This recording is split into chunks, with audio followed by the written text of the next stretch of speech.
Weta Workshop was kind of like visiting some wild fantasy land. It's like Willy Wonka's chocolate factory, but without the candy. I went to the Weta Workshop, which is quite unlike anything I've ever seen in my entire career, and they made everything you see in the film. They made all the armor, all the weapons. Richard Taylor, the man in charge, I think he's a genius. He's built this workshop that is world-class in every respect. Richard Taylor has also been one of the single most important people involved on this production, because Richard has, with enormous dedication and enthusiasm, taken on one of the most difficult jobs. We chose to look after the design, the fabrication, and the on-set operation of the special makeup effects and prosthetics, the armor, the weapons, the creatures, and the miniatures. I think Richard made over 45,000 different items for the film, including the miniatures and the prosthetics. So his workload over the 3 or 4 years that he has been involved has just been phenomenal. He's a very charismatic guy, so a very great leader. So his people were really devoted to him and to the task, and their work showed it. Employing mainly young people whose primary expertise was not in filmmaking, but whose talents had been recognized by Richard Taylor because they were artists of one sort or another. The Weta Workshop is very much a physical and spiritual extension of Richard Taylor and Tanya Roger, because it embodies every molecule of philosophy of Richard's work ethic. So where do I start? Peter has told me that he wants to make Lord of the Rings, and a great fortune for us, he wants to make it with us. How do I inspire in this young group of New Zealand designers and technicians the philosophies and the vision that will carry this film for 5 years and deliver it onto the world stage in a way that's worthy to the written literature of Tolkien? Gathering around us a like-minded group of young New Zealanders, I very much believed, as I do today, what I said to them then. If you couldn't rise to the highest level of enthusiasm, passion, and professionalism and grasp this task as if it was the most important thing that you have ever taken on in your life, you weren't worthy of the task. We had been blessed with the opportunity to bring a piece of modern English folklore to the screen. So often in fantasy filmmaking, it's necessary that the actor occasionally turns to the audience and throws them a wink. You know, just buy into this, just accept that this world exists. That couldn't happen with The Lord of the Rings. It was imperative that Middle-earth was real. Kind of like a prehistory to English and European history, that it did exist at one point. And since he was treating it that way, he was looking at it as a history, that really kind of worked its way through every fabric of the production. But what we appreciated was that if we could hold on to a large number of the departments, we could possibly make a more cohesive approach through our design work and the delivery of the images that we put on screen. Richard Taylor's philosophy was always ground this in reality. We want gritty realism. We're making a historical film, we're not making a fantasy film. To that end, we looked at a lot of historical influences. While we didn't want to make it obvious, like you go, oh look, the elves are Greek or the dwarves are this or that. Yeah. We didn't want to make it obvious like that, because that's not what we're doing. What we wanted to create were alternative cultures that looked like they could come straight out of history, but you're never quite sure where they're from. The development of the cultures, the species, and the races. The development of the total physical reality of the creatures was imperative, so that this finely woven tapestry would create a backdrop of heightened reality upon which the actors could play out this incredible story. There are so many races and cultures in Lord of the Rings, and it would be very easy for many of us as designers who are familiar with the material to really indulge ourselves a little bit in it and just develop these cultures to the nth degree. But what we needed to do was really make them so they were accessible to general audiences who hadn't read the Lord of the Rings as well. Daniel seemed to grasp everything that was good in Middle-earth. All the elves, the beautiful swords that the elves carry, He was able to design the richness of the cultures of these particular characters. But brooding underneath the harsh cloud of Mordor on the other side of the room was Warren Mahi. He looked after the Uruk-hai. He did a lot of the orc design, the goblins, anything that was nasty and spiky came out of Warren's pencil. A year into our design process and a year into the project, we had the great fortune of Alan Lee and John Howe joining us. We'd already adopted some of their sort of stylistic interpretations into our interpretation. However, when they came on board, it really gave us a solid grounding and also a tremendous upskilling and a tremendous experience base to draw from, because here are these amazingly talented guys who've been living and dreaming Tolkien for years. They'd broken a lot of ground for the weaponry, the armor, and the creatures, which was their primary mandate. And because we were working on the same floor, in the same set of buildings, there was a lot of fraternization going on. We would be, above all me, I'd be wandering out to see what they were up to and see what they were drawing. And it was very stimulating, because seeing someone else treat any given subject, you've got only one desire, is to have a shot at it yourself. Everything was kind of thrown into the melting pot, really, and people would give us feedback, and we'd go off and do another day's work, and, have something ready for the next design meeting. Now, Jamie Best-Warwick and Mike Asquith didn't draw. They're sculptors, and they can conceptualize through three-dimensional sculpture as quickly as an illustrator can come up with ideas through drawing. We always start off with tiny little what we call thumb maquettes, tiny little studies that are done extremely quickly that just begin to capture the feeling of form. And then from those, working on top of precast either third scale busts or sixth scale figures, we'll conceptualize the characters. Jamie Best-Warwick did a number of original sculptures, one-offs, that are in the final film today. It was incredible how quickly he was able to capture Peter's vision and deliver designs that carried on through to final shots on screen. What orders from Mordor, my lord? As you stepped down the stairs, it was like going into a manufacturing zone, but not in the sense of a production. It was like going into the depths of Middle Earth. As you came around the corner and stepped into the studio, the enormity of what we were doing began to strike, mostly from the first effect, which was looking at the stone trolls that would be glowering back at you. But as you moved through the studio, there were the huge towering miniatures on either side, crammed in there. You literally had to weave your way through these huge buildings that were just all teetering and just sitting in position, packed into that studio. There is something special about using miniatures that Peter loves, and Peter wanted to do as much of this on large miniatures as he could. So Richard Taylor set about the task of building, as I say, these 58 very, very large miniatures. On Lord of the Rings, we coined the phrase bigatures because over half of the miniatures that we built at the Weta workshop were the size of sound stages. Mary McLaughlin and John Baster and the other miniatures teams did a beautiful job to make this immense size. The mill in Hobbiton, Richard really came up one day and with a photocopy of the sketch and said, right, it's about yay long and about yay wide, right? And I said, yeah, I guess so, sure. And they went away, and a week later this incredible model had emerged, which looked exactly like the sketch. I've never done a picture with this many miniatures. I don't think anybody's done a picture with this many miniatures. Because one of the things that Peter chose to do was, where in many cases we would have done a matte painting, he's chosen to use a miniature instead, or a miniature with a slight bit of matte painting to blend it into live action. So we're doing a huge number of shots where we're dropping a miniature behind a live action scene, which is wonderful because it means that we get the beauty of the live action, and then we're able to expand it and amplify it and create the environment into which this live action scene will play. And that's pretty neat.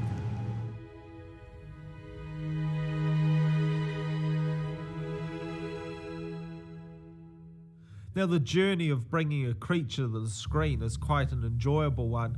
Of course, it starts with the incredible amount of conceptual design, Then we roll on and do the three-dimensional maquettes, slowly honing the form and the character and the study of each creature.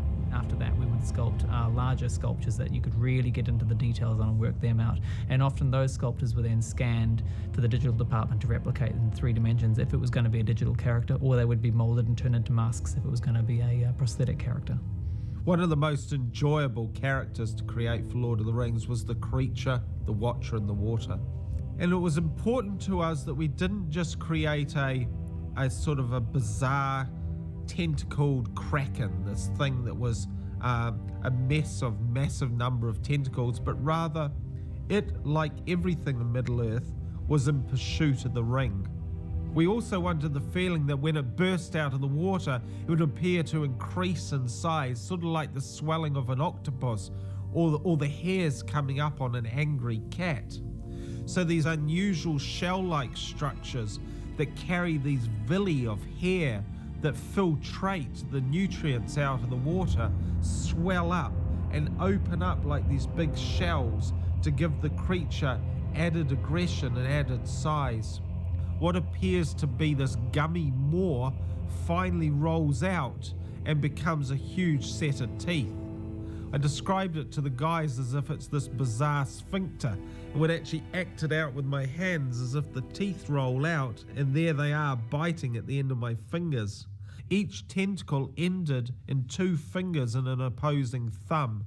So when Frodo is grabbed by the leg and lifted up, these tentacles can try and find out where the ring is.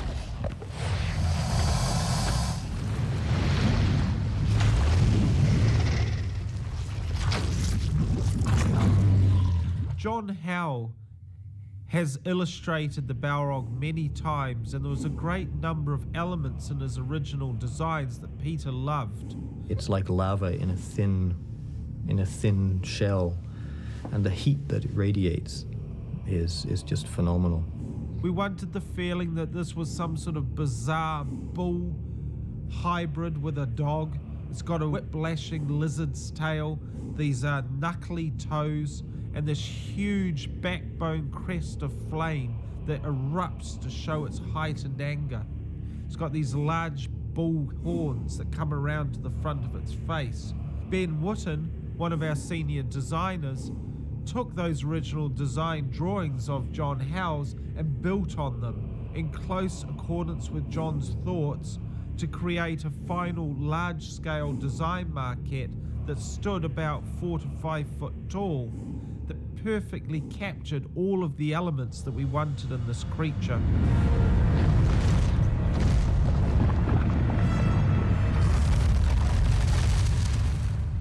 Peter would come into our design studio each day to critique our work and give us his thoughts, and as he has always done over the years, would actually perform the character.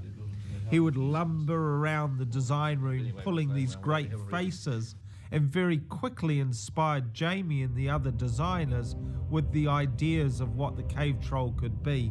And Jamie very quickly captured the feeling of this slightly moronic, slow, childlike character that has all the trappings of a creature that is relatively quiet and docile until it's provoked into a rage.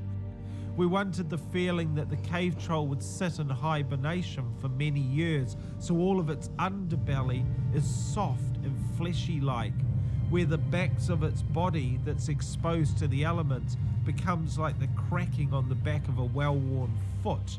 He also has these unusual fingers. He has these nails that don't so much grow from underneath the quick, but are actually a part of the overall end of the fingers.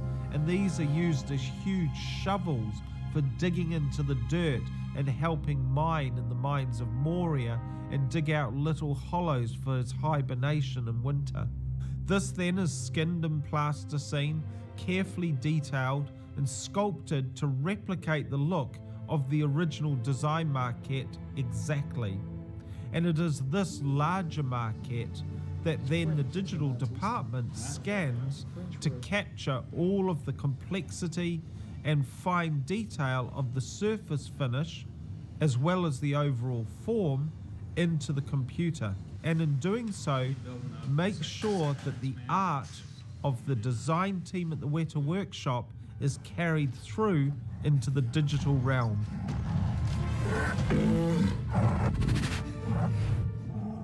Now, the department that we oversaw at Weta that required the most extensive amount of work was the realization of the creatures through prosthetics. Although we had small and subtle prosthetics for a lot of the lead actors, the most prolific amount of prosthetic work was used on those that are evil in Middle-earth, the Urukai, the goblins, and of course the orcs.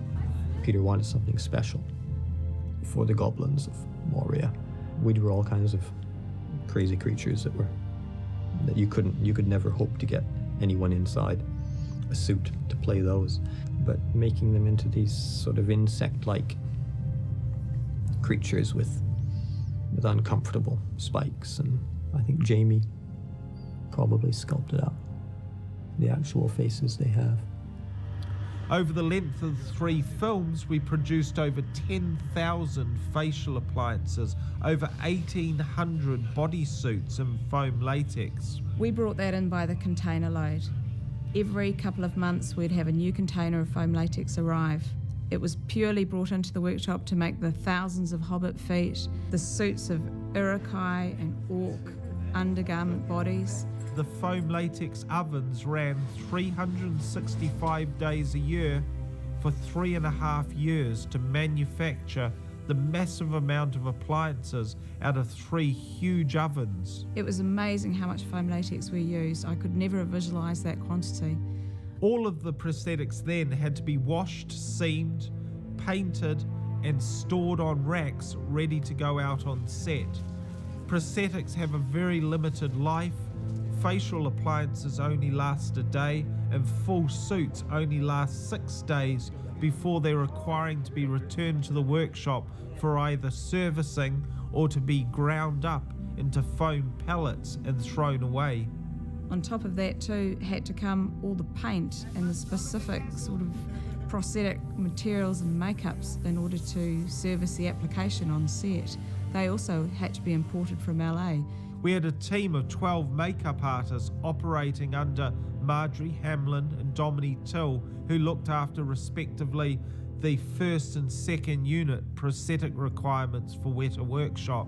Each day, a multitude of characters would be applied into elaborate facial appliances and then put into full foam latex bodysuits. Teeth would go in, contact lenses, and the wigs would finally be fitted to create the overall feeling of these unusual creatures.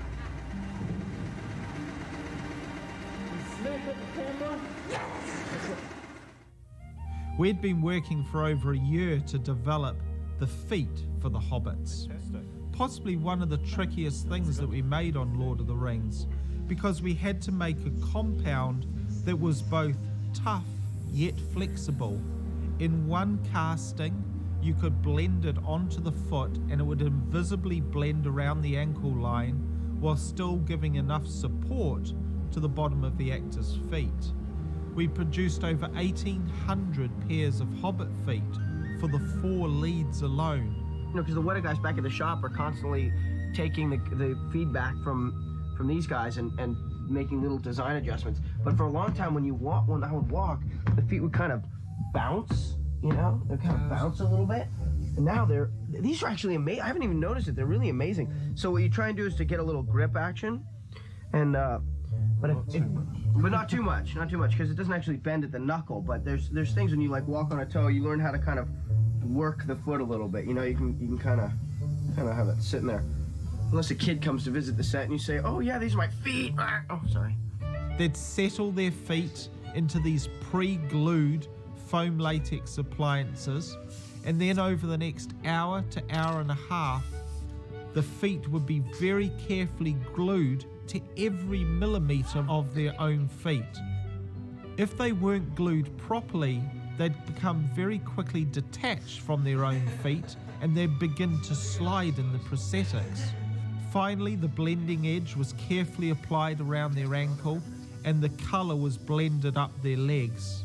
The little hair pieces that gave the furry impression on the top of the feet had to be hand knotted, one hair at a time, every day. Then they go off to the production makeup trailer, where their ears were glued on by the makeup staff. So a day in the life of a hobbit was very much a matter of having to know that you were slipping into those sticky, cold, rubbery feet and then throwing yourself into any environment that New Zealand could offer up for the whole day and just put up with the feeling on the undersole of your feet.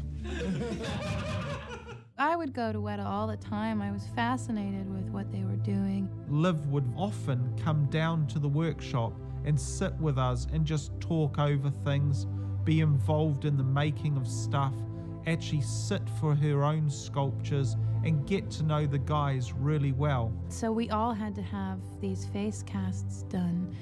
And I went in to have it done, and I really didn't know what to expect at all. And laid back, and they kind of strapped my hair down and put Vaseline or something on my face. And just suddenly, within seconds, first my eyes, then my mouth, and then just everywhere, this enormously thick, horrible goo came over me. And when they finally took it off, there's like this great suction that happens when they finally take it off, where you can't breathe for a couple of minutes. And I had this weird, like, kind of face. It's just really funny. I have quite a large nose, and which should have been sufficient for Gandalf's, but once you expand the size of your head with facial hair, then your own features might tend to get a little bit lost in it, and to exaggerate the prominence of a nose sort of keeps everything matching. And it took 2 or 3 days and a variety of tries to get what we all thought was right, simply because you can design a makeup on paper, but once you then apply it to a particular face, it may not turn out quite as you intended. Gandalf, we could pass through the mines of Moria. My cousin Balin would give us a royal welcome. There is no actor involved in Lord of the Rings that sustained more difficult prosthetics time than John Rhys Davies. At all turns, he tried to make the whole process as enjoyable for himself and Gino, the makeup artist in charge of looking after him. Today I'm painting a set of Gimli's prosthetics, and he's got this cowl piece that he's going to be wearing. That'll slip on over his head. They'll put that on first, and then the prosthetics will be put on. Then just the forehead here. The forehead will go on, and then we've got the nose and cheek pieces. Every day he would come in, his face would be cleaned, his hair put back, a final shave of any stubble, and the process began. 4.5 hours later, the foam latex head appliance, the ears, the silicone facial appliances, the huge amount of hand-knotted hair, beard, moustache was applied to turn John Rhys Davies into the character that you see as Gimli. And I always try to make it my business. Whenever I was in costume and in makeup and I had the armor and all that on, and I was close enough, I would go back and show them the results of their work as it actually looked on, and show them what they'd done. As you walked into the armour department, there was a different feeling. There was always a frenzied feeling in the armour department because there was a transformation going on all the time. There was armour being created out of leather, very organic armour, very gritty and grim. Certain parts of the armour department had fantastic array of metals and buckles and rivets and all the sorts of things that would hold it all together. Then you'd move through into the area that was where the steel armour was made, and that in itself was a huge experience because of the fact that the sound itself of the metal being beaten onto an anvil was so loud and so organic that you just couldn't help feeling like you were sort of a part of Middle Earth in there. John Howell is one of the world's leading people in the understanding of medieval armour and weapons. When John arrived, he was able to bring to Weta a level of design knowledge, fabrication, and some of the complexities of the construction of armour that we didn't understand at that point. Armor is the most impossible thing to understand and to render illustratively, because all of these static shapes interact with each other in very, very surprising ways, and it's nearly impossible to understand unless you have some fairly serious layman's knowledge about how it works. It's always frightening and astonishing about how beautiful it all is. But I've worn a lot of the real stuff because I'm one of these really thin guys who can get into it all. He was able to let us know what worked and what didn't, why things were built in a certain way. And that level of inheritance and that level of culture and history that he was able to invest into our armor making process was a wonderful thing for us at that point in the making of Lord of the Rings.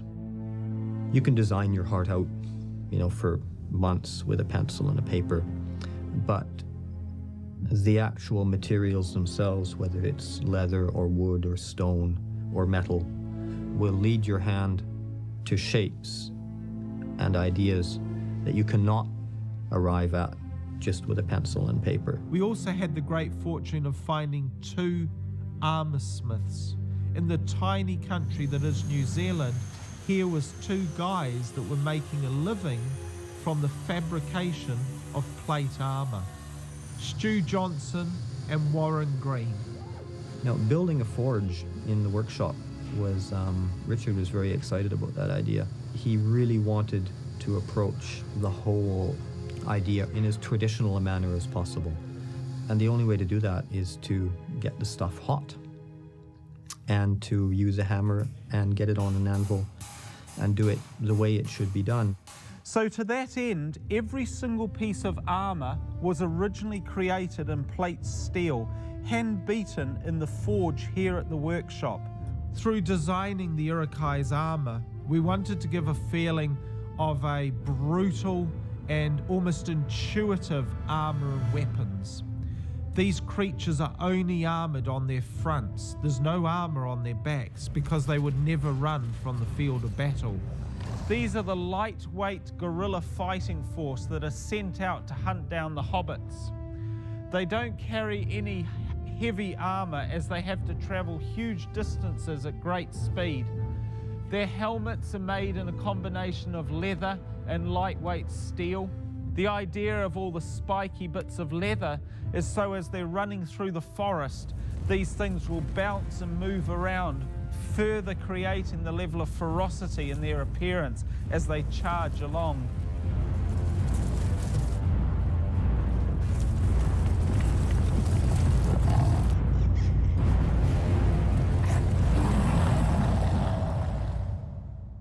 The orcs aren't bad at making armor, they just make really ugly armor. And their armor is very, very successful. As you can see by this set of leather gauntlets, they've managed to create articulated lames, and their black speech motifs are tattooed into the leather to put their own incantations of evil into the leather surface. The concept behind these Maori orcs, Peter said that he wanted them to look like cockroaches scuttling en masse, these black, dark, nasty suits of armor. Now, we based this helmet on a sort of a deep sea fish, theorizing that most of their food would come through the deep cracks of the earth where these fish may be washed into these deep caverns. The helmet very much takes on the perception of this huge mouth of this deep sea fish.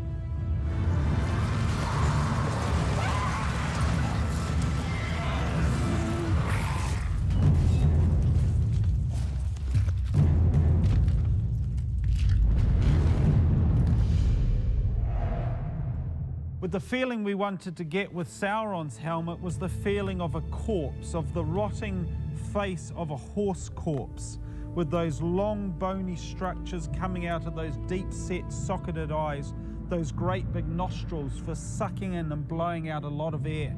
The intaglio was put on as a photographic process that then was acid etched using sulfuric and hydrochloric acid to eat the surface of the metal, to give the appearance that the surface of the steel is crawling with this wicked ivory all over it. Now here is a Gondorian suit of armour from the prologue, a combination of plate steel underneath, covered by this tunic, encrusted with the heraldry of the tree of Gondor, the son of Numenor. Encrusting the armour of the Gondor is these helmets. They carry the seabird's wings of the Gondorian motif. The antiquity of the helmet is such that it's made out of separate components. But an interesting feature is the way that we've actually glued the hair into the helmet. This is so the makeup department don't need to put wigs onto the actors every day. This is from the allegiance of men and elves as they fought with Sauron and the orcs at the plains of Golgoroth. The prologue elves are in the springtime of their years, so we tried to capture a motif, a colour, a palette of spring, the subtle greens, the succulent plant textures of the fabric. This is a race that is coming to the world, a race that is in the strengths of its time. It's got the insignia on the nose bar of the helmet. The feeling that you used to have when you were standing surrounded by all this armour was that it felt as though it had been discovered on an archaeological dig. It had that sort of realism about it. What was so deceptive is it wasn't. It was made out of plastic, urethane, all those sorts of materials that are so modern today. But in actual fact, the look of it had that detail and realism so well captured that it really did sort of deceive people. Chainmail is a problem. Chainmail is a cinema nightmare, and there is no convincing way to make any approximation of chainmail without a stroke of genius, and most chainmail in movies is just awful. It's terrifyingly bad. It's either knitted wool that's been sprayed with aluminium paint, or it's made of, whatever, and it always looks crappy. It never looks like the real thing.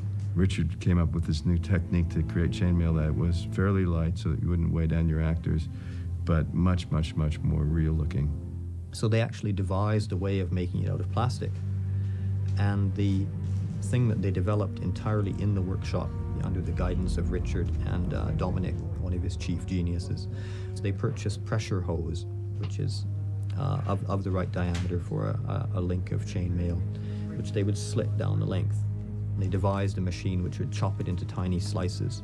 This machine is driven by pneumatics, controlled by an electrical servo, and over 3.5 years, it cut 12.5 million rings from a length of black alkathene pipe, over 12 kilometres of pipe.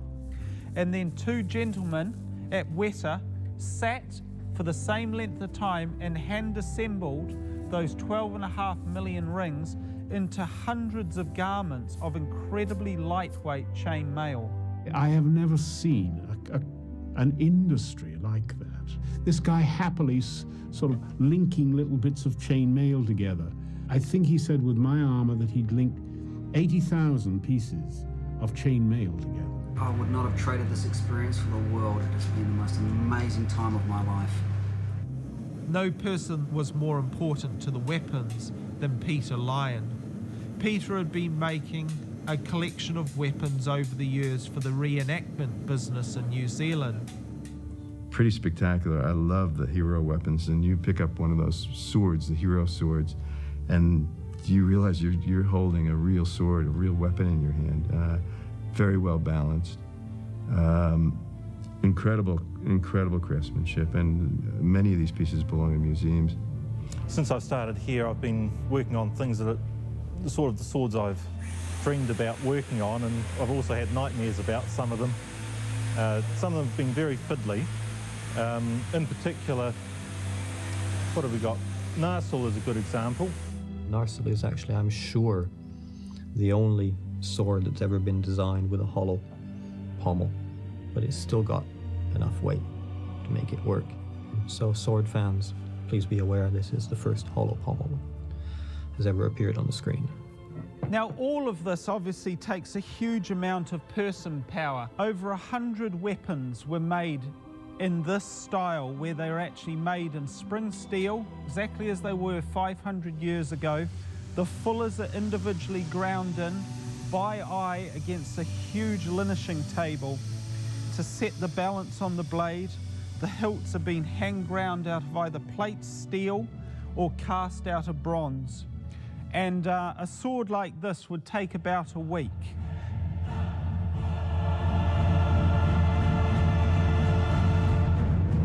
Lying next to it again is Glamdring, the sword that Gandalf wields so heroically and magically at times.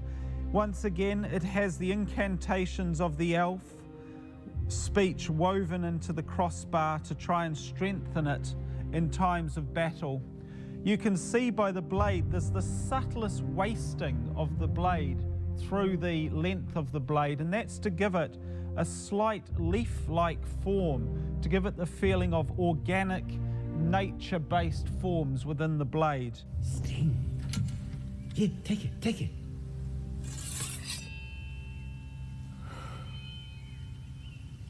It's so light. Yes, yeah, made by the elves, you know. I remember the day that I saw Sting for the first time, and it was sort of in its infancy. It wasn't completed yet. But I had already seen like the elvish inscriptions that they'd done on a metal Sting. Now, Sting has the same cultural inheritance as Glamdring does, Gandalf's sword. The handle is made out of kokobo, a hard wood from South Africa, and then it has a silver intaglio that has been hand-laid into the wood, finally being capped by a fairly simple but elegant hilt. You know, Boromir's sword is a strong man's sword. It's made for someone with very, very thick wrists. Boromir, of course, a descendant of Gondor, carries a one-handed fighting sword. It's actually a hand and a half. You can fight with it single-handedly, but the pommel is extended enough that if you want to draw into a two-handed blow, you have got the space to put your hand up onto the crossbar. The swords have to be balanced quite comfortably through just in front of the crossbar. It makes for quite a beautiful fighting sword. Sean Bean was very enjoyed flinging this weapon around. When you do get your sword, that becomes quite personal to you, and you get familiar with it, but you feel as though it is part of your body. I mean, it's an extension of your arm, and we all took great pride in that.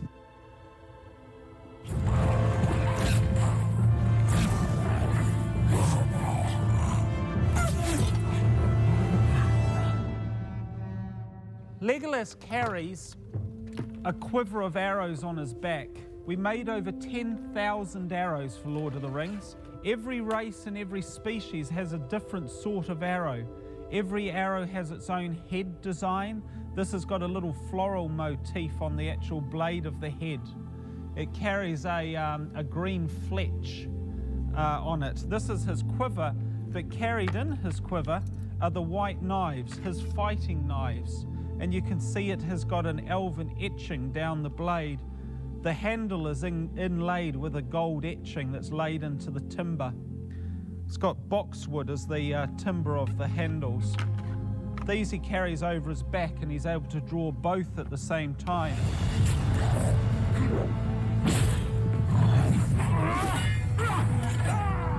You can see here the collection of axes that were required just for Gimli.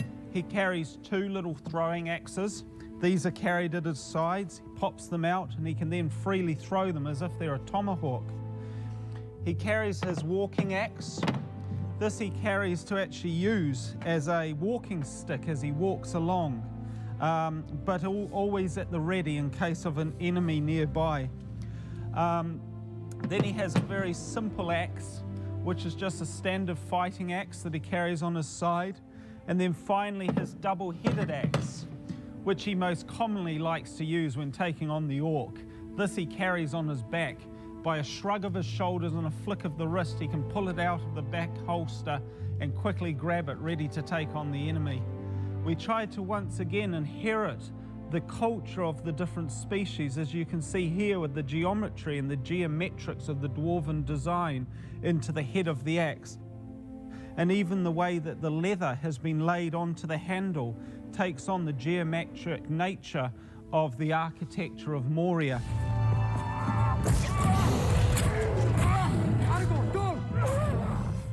We made a number of different versions of each actor's sword. Spring steel, heavy hero swords for tight close-ups, lightweight aluminium swords for fighting scenes, rubber versions for safety reasons. But Vigo, of all the actors, chose almost predominantly only to use the hero's sword. I used it as much as I could, yeah, because it just would look more right. And also just the weight of it in your hand and how tired you would become, you know. It looks silly when you do a big battle sequence if everybody's like, all the time. You know, at a certain point, you kind of you deflect, you can't keep that amount of energy going all the time. He caught us out as well on arriving at Weta. He said to me, so how would I keep it sharp? I asked for a sharpening stone, because if you're fighting that many times and you're parrying that many times and cutting through armor and all that, I mean, you need to sharpen your sword now and then. So indeed we went ahead and cast up a little urethane replication of a whetstone, so that in theory Strider could sharpen the edge of his sword.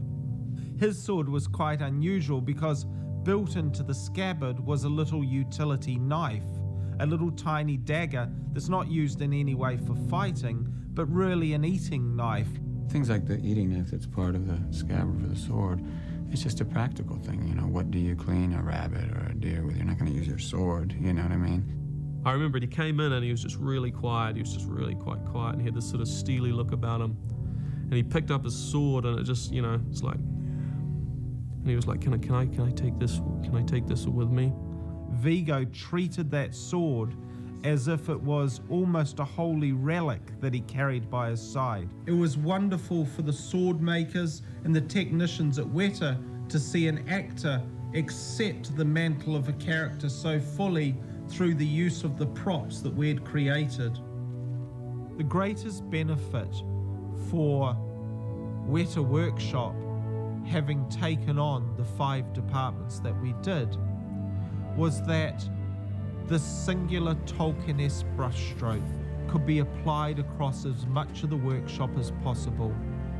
I was able to understand Peter's thoughts and then invest those thoughts through the designers into the individuals within the workshop. It's just been phenomenal. His workshop is packed with stuff, and he has a huge team of people. They have really led the charge in creating the different cultures of the various races of Middle-earth and the look of the weapons and swords. And without that team of people, these films would never have gotten made. It's as simple as that.